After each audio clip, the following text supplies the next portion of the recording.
Hello YouTube, this is Pranay Prashan and once again welcome back to my new blog. So आज की blog कुछ different होगा। मैं खुद की बाइक का 1 साल का ओनरशिप रिव्यू देने वाला हूँ मैं आज, वो भी ऑनेस्ट ही रहेगा। तो भी चलते हैं, ब्लॉग की शुरुआत करते हैं। So this bike is Java 42 Nebula Blue, the legendary Java bike।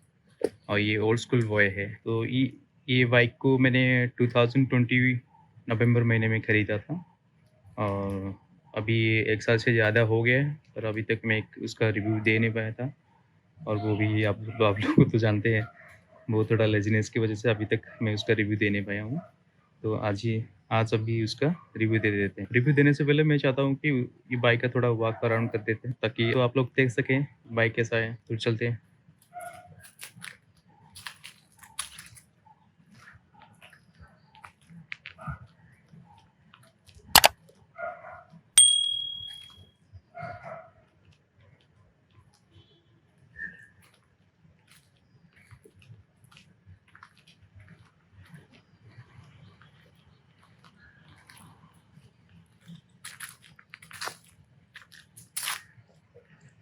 So friends, review देने से पहले इस बाइक के बारे में थोड़ा जानते हैं, मतलब उसका स्पेसिफिकेशन थोड़ा जानते हैं, ताकि आप लोगों को भी पता चले बाइक का स्पेसिफिकेशन क्या है।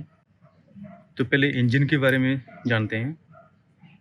तो इसका engine 293 CC single cylinder 4 stroke liquid cooled DOSC base 6 complaint engine है, जो कि इस सेगमेंट में 300 सेगमेंट में और रेट्रो बाइक के सेगमेंट में काफ़ी पावरफुल बनाता है इस बाइक को। मैक्स पावर 27.33 PS का प्रोड्यूस करता है और मैक्स टॉर्क 27.02 न्यूटन मीटर का पावर प्रोड्यूस करता है। तो फ्यूल सिस्टम के बारे में बोले तो ये इलेक्ट्रॉनिकली फ्यूल इंजेक्टेड है और कंप्रेशन, इस इंजन का कंप्रेशन रेशियो 11:1 है। और एग्जस्ट के बारे में बोले तो ये ट्विन एग्जस्ट है और ये काफ़ी अच्छा लुक देता है ट्विन एग्जस्ट। आप लोग ये मत सोचना कि ट्विन सिलेंडर है, ये सिंगल सिलेंडर है और दोनों तरफ एग्जस्ट निकला है इंजन से। डायमेंशन के बारे में बोले तो उसका वेट 172 kg है, जो कि रॉयल एनफील्ड किसी भी बाइक से कम है। और फ्यूल टैंक 14 लीटर की कैपेसिटी है इसका। व्हील बेस बोले तो ये 1369 है, मतलब मिलीमीटर है। सीट हाइट 765 है। अगर किसी का हाइट 5'2", 5'3" होगा तो भी आराम से चला पाएगा इस बाइक को। ट्रांसमिशन के बारे में बोले तो ये सिंगल कैलिबर कंस्टेंट में 6 स्पीड गियर बॉक्स देता है इसमें। चेचिस और सस्पेंशन के बारे में बोले तो इसमें जो फ्रेम दिया गया है वो डबल क्रेडल है, ये एक है और एक इधर है, डबल क्रेडल है, जो कि अभी अभी आरी में देना स्टार्ट किया है। और फ्रंट सस्पेंशन के बारे में बोले तो ये टेलीस्कोपिक हाइड्रोलिक फोर्क दिया गया है। और रियर सस्पेंशन के बारे में बोले तो ये गैस कंसिस्टर ट्विन शॉक हाइड्रोलिक है। और उसकी ब्रेकिंग के बारे में बोले तो ये सिंगल चैनल डुअल ABS है और फ्रंट में 280 मिलीमीटर का डिस्क प्लेट लगा है और रियर में 153 mm का डिस्क प्लेट लगा है विथ ABS। तो नॉर्मल डिस्क प्लेट और ABS डिस्क प्लेट में फ़र्क ये है, ये जो टेक्नोलॉजी दिया गया है ये ABS है। ABS में मतलब एंटी लॉक ब्रेकिंग सिस्टम है, जो कि आपकी डिस्क ब्रेक को आप जब मारोगे तब ये डायरेक्टली लॉक नहीं कर देता है, धीरे धीरे अपने हिसाब से स्पीड के हिसाब से लॉक करता है। तो इसकी वजह से आप लोग स्किड नहीं करोगे। टायर के बारे में बोले तो फ्रंट 90/90 18 इंच का दिया गया है और वो भी MRF का नाइलो ग्रिप जापर है। और रियर के बारे में बोले तो ये 120/80 17 इंच का टायर दिया गया है और वो भी MRF नाइलो ग्रिप जापर का दिया गया है। तो गाड़ी के स्पेसिफिकेशन तो मैं बता दिया, तो फिर चलते हैं एक्सपीरियंस के बारे में बोलते हैं। 1 साल का एक्सपीरियंस कैसा रहा इस बाइक में वो बोलते हैं। तो इनिशियली मैं जब बाइक खरीदा था 2020 नवंबर महीने में, तो 1 महीने के अंदर अंदर मुझे ऐसा उतना कुछ फील नहीं हुआ कि गाड़ी ख़राब चल रहा है, कि गाड़ी में कुछ प्रॉब्लम है। मतलब ठीक ठाक चल रहा था। पावर उतना बहुत अच्छी तरह से पावर प्रोड्यूस कर रहा था 27 bhp के हिसाब से। और माइलेज को तो आप एक्सपेक्ट नहीं करेंगे, फास्ट सर्विसिंग के अंदर अंदर ही ज़्यादा दिखाएगा, ठीक है। पर मैंने कैलकुलेट किया था तो ये 20 किलोमीटर पर लीटर दे रहा था फास्ट सर्विसिंग के अंदर-अंदर। तो मेरे हिसाब से फास्ट सर्विसिंग के अंदर-अंदर ऐसा कुछ दिक्कतें नहीं आया था इंजन में। तो जब मैंने फास्ट सर्विसिंग करवाया उसके बाद मेरा माइलेज 30 प्लस आ गया। सिटी सिटी कंडीशन में तो काफ़ी अच्छा था। 27 बीएचपी के हिसाब से और रेट्रो बाइक के हिसाब से 30 किलोमीटर पर लीटर ठीक-ठाक है। वैसे जावा भी क्लेम करता है 37 किलोमीटर पर लीटर दिखाएगा बाइक, पर वो मतलब हाईवे में दिखाएगा। कोई बात नहीं, अगर सिटी में अगर आपको 30 प्लस मिल रहा है तो बहुत बढ़िया है। और मैं भी ट्राई किया था तो हाईवे में 34 ऐसे कुछ आया था। तो फास्ट सर्विसिंग के बाद ऐसा कुछ चल रहा था, ठीक-ठाक चल रहा था। पर सडन मुझे महसूस हुआ यहाँ से, इंजन से, मतलब ये हेड के सेक्शन से। हेड के सेक्शन को हो या फिर कैटालिटर कन्वर्टर के बारे में बोलो, इस दोनों चीज़ों के बीच में कुछ नॉकिंग साउंड आ रहा था मतलब अभी भी आ रहा है। तो मैंने ये चीज़ गौर किया और ये चीज़ मैंने सर्विस सेंटर पर्सन को बताया। तो वो बोले कि सर आपका बाइक ठीक-ठाक है, आपका जो नॉइज़ आ रहा है ये नॉर्मल नॉइज़ है। जावा में हर बाइक में ये आता है। पर मैंने बहुत सारे बाइक को चेक किया, उनका नॉइज़ मतलब किस-किस का आ रहा था, किस-किस का नहीं आ रहा था। ठीक है। तो ये मैंने चीज़ जब 3-4 बार लेके गया सर्विस सेंटर, वो बोले कि ठीक है आप सेकंड सर्विसिंग में आए और उस टाइम हम लोग कुछ करते हैं, ऐसे बोले। तो मैंने सेकंड सर्विसिंग में जब गया बाइक लेके, तभी वो मेरे ये इंजन खोले, पूरा हेड सेक्शन पूरा खोले। हेड सेक्शन में टाइमिंग चेंज किए और यहाँ पे और एक चीज़ है क्या, टेंशन और नॉट, वो चीज़ भी चेंज किए। दोनों चेंज करने के बाद थोड़ा स्मूथ आया बाइक में। तो वहाँ से मैं सर्विसिंग सेंटर से गाड़ी लेके चला आया घर, तो रास्ते में मैंने महसूस किया कि नहीं, वही प्रॉब्लम फिर से आ रहा है। तो एक्चुअली ये टाइमिंग चेन और टेंशन नॉट का प्रॉब्लम नहीं है, कुछ और प्रॉब्लम है। तो मैंने फेसबुक में एक क्वेरी डाला, जो जावा की कम्युनिटी है, उसमें सब कुछ मुझे कांटेक्ट किए, पर अभी तक इश्यू रिजल्व नहीं हो पाया। और किसी कंपनी को देखोगे तो उनका हर बाइक में डिफरेंट साउंड नहीं आता है, पर इस इंजन में डिफरेंट साउंड आता है। मतलब कोई किसी का बाइक ठीक सा चल रहा है, ठीक ठाक स्मूथ साउंड आ रहा है, और किसी का बाइक ऐसे नॉइज करेगा तो डेफिनेटली वो तो कंप्लेन नहीं करेगा ना। तो मैंने ही वैसे ही किया, पर वो लोग कुछ सुने ही नहीं अभी तक।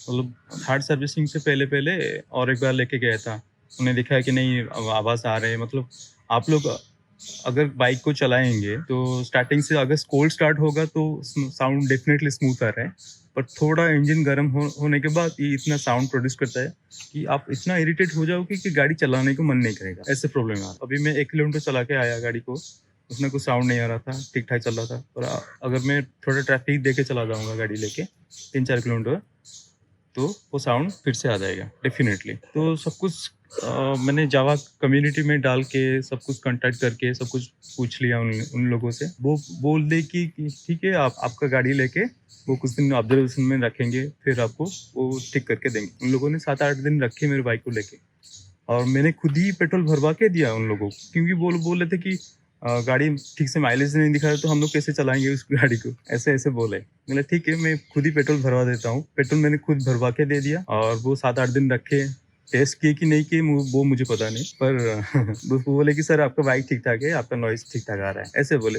मैंने कहा ठीक है, गाड़ी लेके चला जाता हूँ मैं।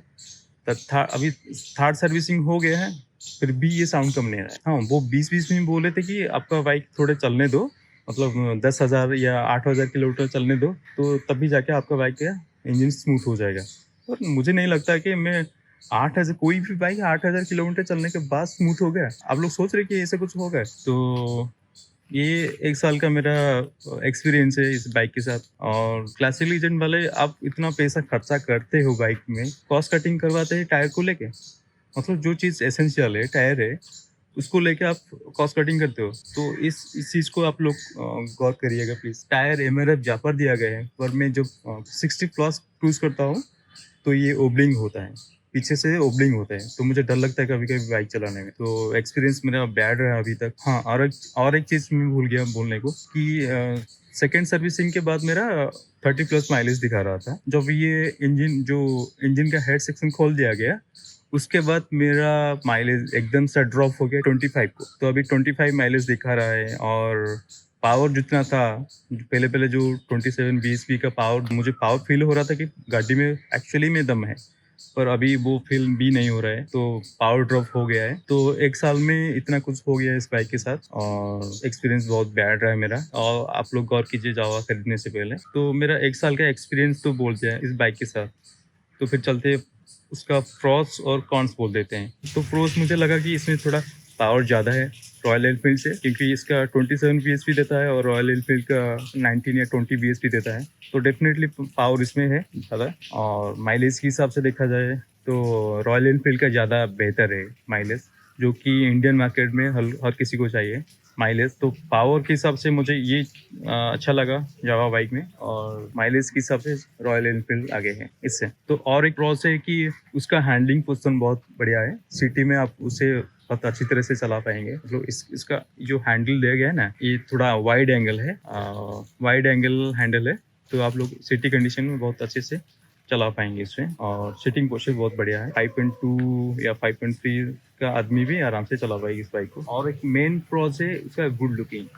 मुझे आरिस से बेहतर लगा ये गुड लुकिंग, क्योंकि इसका जो ट्विन एग्जस्ट है वो काफी अट्रैक्ट कर रहा था इस बाइक को, ट्विन एग्जस्ट की वजह से। सस्पेंशन ठीक ठाक है और ब्रेकिंग भी ठीक ठाक है। तो इतना ही बस प्रोस है। कॉन्स के बारे में बोले तो जैसे कि माइलेज इशू एक है, और दूसरा इसका जो इंजन नॉकिंग साउंड आ रहा है वो एक चीज़ है। और मैंने बहुत सारे जावा बाइक को देखे कि वो उसका कुछ रोस्टिंग इशू आता है, पर फिलहाल अभी तक मैं कुछ रोस्टिंग इशू फेस नहीं किया हूँ, तो उसके बारे में मैंने कमेंट्स नहीं दूंगा मैं। तो कॉन्स के बारे में बोलते तो ये ओबलिंग करता है ज़्यादा, और वो टायर के हिसाब से ओबलिंग करता है, क्योंकि उसमें जो एमआरएफ टायर दिया गया है उसकी वजह से ये ओबलिंग करता है गाड़ी। हाँ, और एक चीज़ें भूल गया हूँ कि उसका ग्राउंड क्लियरेंस बहुत ही कम है। अगर आप सिंगल हो तो एक हॉर्म्स को अगर धीरे से चलाओगे तो चलेगा, आराम से चल जा रहे हैं। अगर पिलियन के साथ राइड कर रहे हो तो धीरे से भी चलोगे आप एक हॉर्म्स में, तो भी वो ये मेन स्टैंड लग जाता है।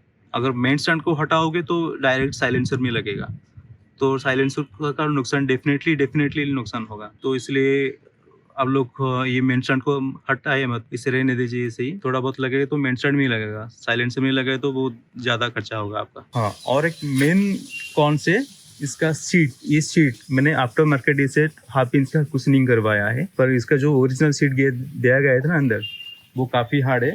तो मतलब 60-70 किलोमीटर चला पाओगे आप उस बाइक को एक बार में। उससे ज़्यादा जाओगे तो आपको पिछवाड़े की बैंड डेफिनेटली हो जाएगी। और मैंने ऑलरेडी एहसास कर चुका हूँ, वो वीडियो में आगे डालूंगा जाके, क्योंकि और एक सीरीज रहेगा, वो सीरीज में आप सबको पहले मतलब सारा एक्सपीरियंस शेयर करूँगा 2000 किलोमीटर का। ठीक है, तो ये सारा कॉन्स था। और प्रोस तो सजेशन ये देना चाहता हूँ क्लासिक लीजेंड को, अगर आप मतलब मार्केट में अच्छी तरह से कम्पीट करना चाहते हैं और दूसरे बाइक के साथ, तो पहले सीट को बदलना पड़ेगा आप लोगों को। सीट को काफ़ी मतलब और अच्छी तरह से कुशनिंग करना पड़ेगा, और ये टायर को चेंज करना पड़ेगा, क्योंकि ये टायर बहुत ओबलिंग करता है। अगर जावा ऑफिशियल के पर्सन कुछ देख रहे हैं तो ये चीज़ आप लोगों को गौर करना पड़ेगा। पहला सीट, दूसरा टायर, और इंजन को तो आप डेफिनेटली रिफाइन करना पड़ेगा। और एक चीज़ मुझे अच्छा लगा इस बाइक में, आरी के मुकाबले आरी से ज़्यादा रिफाइनमेंट इंजन है ये। मतलब वाइब्रेशन फील नहीं होता है, आरी में बहुत वाइब्रेशन फील होता है, पर इसमें वाइब्रेशन फील नहीं होता है। वो चीज़ अच्छा लगा मुझे। तो काफ़ी हद तक सही बाइक लग रहा है मुझे, पर एक इंजन के हिसाब से, और दूसरा जो टायर ओबलिंग के हिसाब से, और तीसरा सीट के हिसाब से, ये तीनों चीज़ मुझे अच्छा नहीं लग रहा है बाइक में। तो फिर गाड़ी के बारे में सब कुछ बोल दिया, और ये ब्लॉग खत्म करने से पहले मैं आप लोगों को एक बार इसका इंजन साउंड सुना देता हूँ। तो चाबी को ऑन करने के लिए आप लोगों को यहाँ तक आना पड़ेगा। ये रेडिएटर दिया गया है, लिक्विड कूलर इंजन है। तो इसके अंदर एक फ़ैन है, जो कि आप लॉन्ग डिस्टेंस रनिंग कर रहे हो तो उसका फ़ैन ऑटोमेटिकली ऑन हो जाता है। या ये हैंडल लॉक है, और ये चाबी दिया गया है यहाँ पे इग्निशन ऑन करने के लिए। इसे ऑन करोगे तो इसका मीटर ऐसा कुछ आता है, और यहाँ पे इग्निशन स्विच दिया गया है, इसे ऑन करोगे। और एक चीज़ ये कि इसका जो सेल्फ मारोगे आप लोग, तो ये डायरेक्ट सेल्फ मारोगे तो ऑन नहीं होगा। इसके लिए आपको क्लॉच का लीवर खींचना पड़ेगा। खींचोगे और विदाउट थ्रॉटल को पकड़े हुए आप सेल्फ मारोगे, तभी जाके ये ऑन होगा, तभी जाके ये स्टार्ट होगा।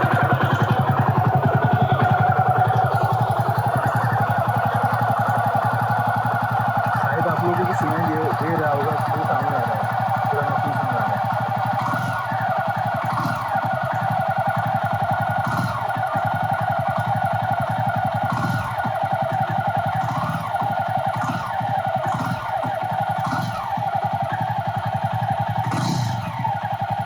एग्जस्ट और उसका एग्जस्ट फैन और सुनिए।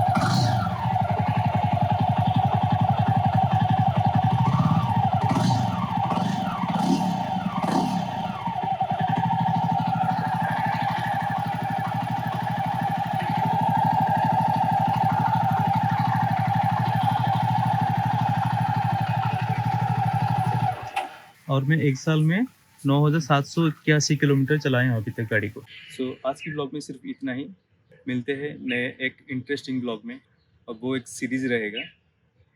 एक्चुअली हम लोग मेरे यावा बाइक में आंध्र प्रदेश गए थे, और वो भी 2000 किलोमीटर का सफ़र था। तो वो सब कुछ एक सीरीज़ बनाया हूँ, वो सब कुछ धीरे धीरे अपलोड करता रहूँगा मैं। तो जो लोग मेरे चैनल में नए आए हैं और मेरे वीडियोस नए नए देख रहे हैं, तो उनसे रिक्वेस्ट है कि ऐसे ही कुछ इंटरेस्टिंग ब्लॉग्स देखने के लिए मेरे चैनल को सब्सक्राइब करिए। तो फिर मिलते हैं नए ब्लॉग में। This is Pranay Prasoon signing off. Till then take care, bye bye.